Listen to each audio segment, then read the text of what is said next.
Hvis skatter stiger, vil husholdningerne og virksomhederne betale mere i skat, som vil give den offentlige sektor flere penge til f.eks. opsparing til den finansielle sektor. Husholdningerne har nu færre penge og vil derfor have mindre penge til rådighed, og derfor bliver deres privatforbrug mindre, som mindsker virksomhedernes produktion, som gør, at deres profit falder. Nu tjener de færre penge og har derfor ikke råd til arbejdskraft, som får arbejdsløsheden til at stige, som også påvirker husholdningerne. Importen vil falde, fordi vi ikke har råd til at købe varer, hvilket er godt for betalingsbalancen, da der kommer overskud i virksomhederne. Nu, når virksomhederne ikke har så mange penge, vil de have sværere ved at betale deres lån tilbage, hvilket vil sige, at den finansielle sektor vil miste penge.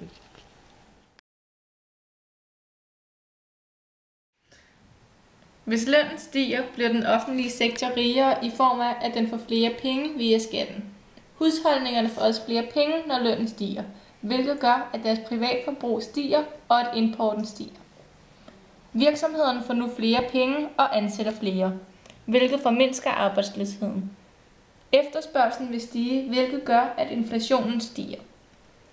Eksporten vil falde, fordi varerne bliver for dyre i Danmark, mens importen stiger, fordi varerne i udlandet nu er billigere, hvilket vil give en negativ betalingsbalance.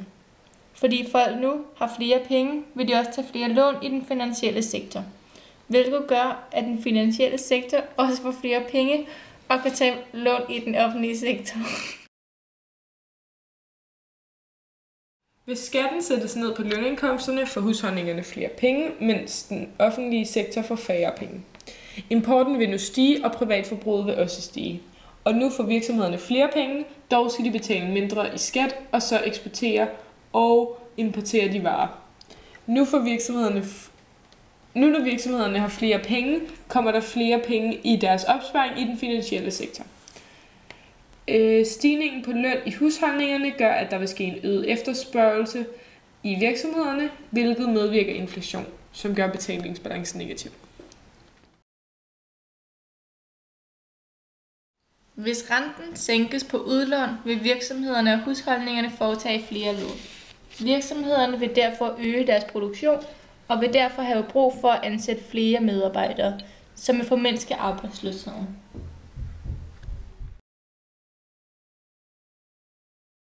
Hvis virksomhedernes eksport af varer til udlandet falder, betyder det, at produktionen hos virksomhederne falder. Dette vil medføre højere arbejdsløshed. Dette vil påvirke husholdningerne, da mange nu bliver arbejdsløse.